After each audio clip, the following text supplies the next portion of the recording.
क्या भारत अब खुद जेट इंजन बनाने की दिशा में तेजी से आगे बढ़ रहा है? और क्या हम उन हाईटेक मटेरियल्स को खुद बनाने लगे हैं जो दुनिया के कुछ ही देश बना पाते हैं और अभी तक हम उनसे इंपोर्ट करते थे? नमस्कार दोस्तों, आप देख रहे हैं आईने हिंदी, जहां पर आज हम पहले बात करने वाले हैं मिश्र धातु निगम लिमिटेड की एक ऐसी सफलता के बारे में जो निसंदेह किसी इतिहास रचने से कम नहीं है। मिश्र धातु निगम लिमिटेड की एक उपलब्धि के बारे में हम बात करेंगे जिसने भारत को एरोस्पेस सेक्टर में एक नई ताकत दे दी है। सबसे पहले समझते हैं कि मिश्र धातु निगम लिमिटेड आखिर है क्या और क्यों इस समय ये सबके जुबान पे इसका नाम आ गया है।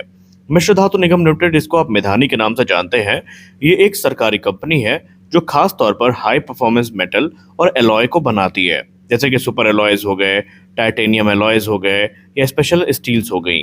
ये वही मटेरियल हैं जो जेट इंजन में, स्पेस टेक्नोलॉजी में और डिफेंस सिस्टम में इस्तेमाल किए जाते हैं। अब बात करते हैं इस खबर की।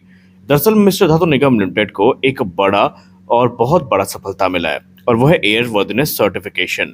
इसका मतलब ये है कि अब इनके बनाए गए मटेरियल को सीधे एयरक्राफ्ट और जेट इंजन में इस्तेमाल किया जा सकता है, क्योंकि ये इंटरनेशनल सेफ्टी और क्वालिटी स्टैंडर्ड्स को पास कर चुके हैं।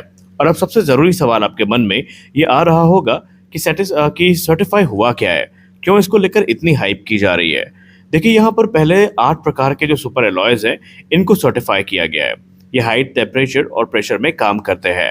जेट इंजन के सबसे अहम हिस्सों में इनका उपयोग किया जाता है और इनको सर्टिफिकेशन मिल चुका है। इसके अलावा 2 प्रकार के टाइटेनियम एलॉयज को मंजूरी मिली है। ये बहुत हल्के और बहुत मजबूत होते हैं और इनका इस्तेमाल मुख्य तौर पर एयरक्राफ्ट के स्ट्रक्चर बनाने में किया जाता है। इसके अलावा 4 प्रकार के जो स्पेशल स्टील्स हैं इनको भी मंजूरी मिली है। ये एडवांस एरो इंजन पार्ट्स के लिए यूज किए जाते हैं।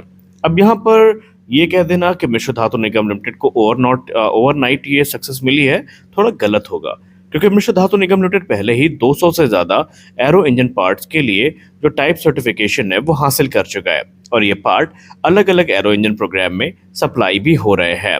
लेकिन अब समझते हैं इसका असली महत्व कि पहले क्या होता था और अब क्या होगा। देखिए, पहले की अगर हम बात करें तो पहले भारत को ये हाई एंड मटेरियल बाहर से आयात करने पड़ते थे और जाहिर सी बात है, जब आप किसी चीज़ को इम्पोर्ट करेंगे तो उसमें टाइम और कॉस्ट दोनों काफ़ी ज़्यादा होगी। इसके अलावा अब अगर बात करें तो अब क्योंकि भारत को सर्टिफिकेशन मिल चुका है या मिधानी को सर्टिफिकेशन मिल चुका है, तो अब भारत में अब खुद ये मटेरियल्स बनाए जा सकते हैं। विदेशी निर्भरता हमारी कम हो जाएगी और इसको बनाने में जो लागत है ये भी कम हो जाएगी। टेक्नोलॉजी कंट्रोल भारत के पास होगा।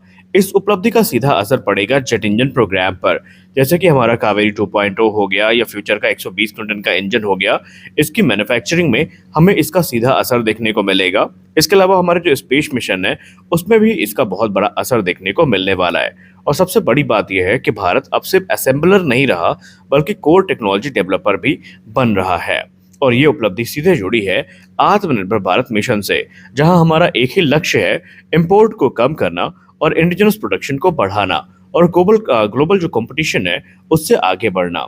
तो स्पष्ट है दोस्तों कि मिश्र धातु निगम लिमिटेड की ये उपलब्धि भारत को एक नई दिशा देगी, जहां हम भविष्य में अपने जेट इंजन, अपने मटेरियल और अपने टेक्नोलॉजी खुद विकसित करके उनको यूज करेंगे।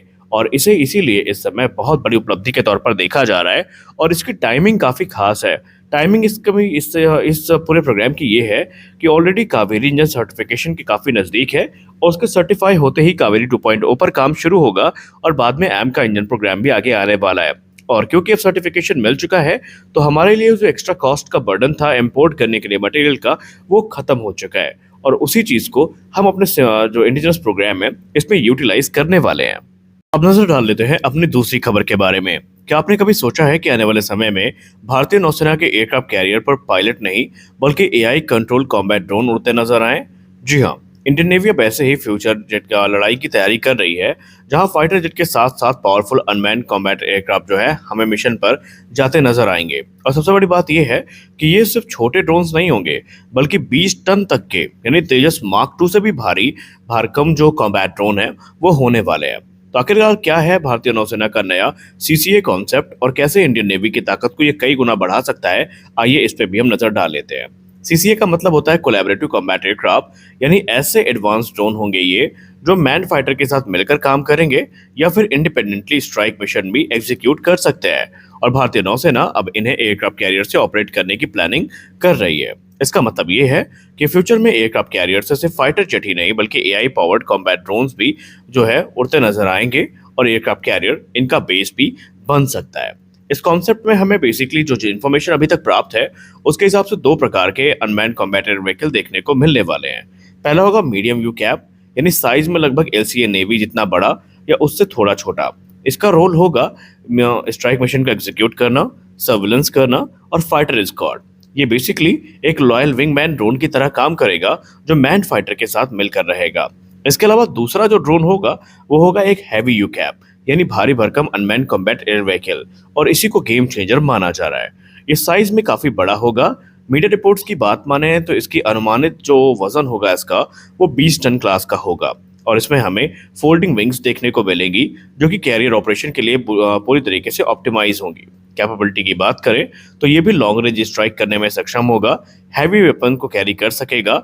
इसमें हमें एडवांस सेंसर्स देखने को मिलेंगे जो कि इसको मॉडर्न वॉरफेयर के हिसाब से ढालने में मदद करेंगे।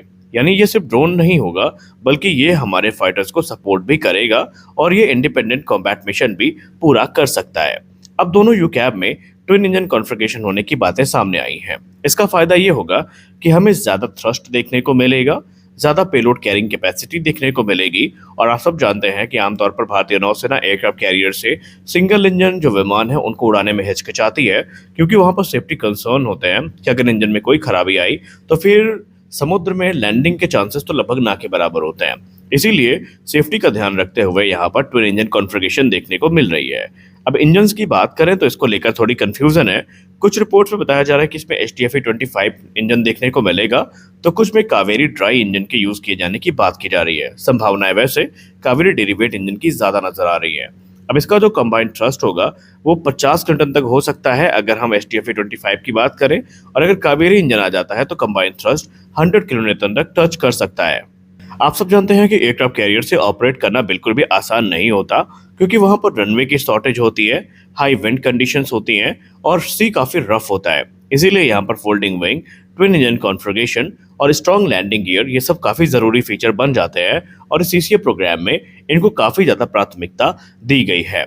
अगर यूकैब डिप्लॉय होते हैं तो फिर भारतीय नौसेना के लिए हाई रिस्क मिशन काफी आसान हो जाएंगे, जहां पर वो डीप स्ट्राइक कर पाएंगे, इलेक्ट्रॉनिक वॉरफेयर कर सकेंगे, और रिकॉन मिशन जो है उसको भी ये ह्यूमन पायलट की तरह पूरा कर पाएंगे। और बड़ी बात यह है कि हमारे जो फाइटर पायलट्स हैं इनकी जान को कोई खतरा नहीं होगा। इसके अलावा हमें नेटवर्क सेंट्रिक वॉरफेयर देखने को मिलेगी, और ये फोर्स मल्टीप्लायर इफेक्ट भी क्रिएट करेंगे, जहां पर कम एयरक्राफ्ट पे हमें ज्यादा पावर मिलेगी और कैरियर स्ट्राइक ग्रुप जो है वो उनकी ताकत कई गुना ज्यादा ये बढ़ा देंगे। कुल मिलाकर अगर देखा जाए तो भारतीय नौसेना फ्यूचर कॉम्बैट को लेकर काफी गंभीर है, और सीसीए प्रोग्राम उसी का एक एग्जाम्पल मात्र है। तो इस वीडियो में बस इतना ही। मिलते हैं अगले वीडियो में कुछ अपडेट्स के साथ, तब तक के लिए जय हिंद।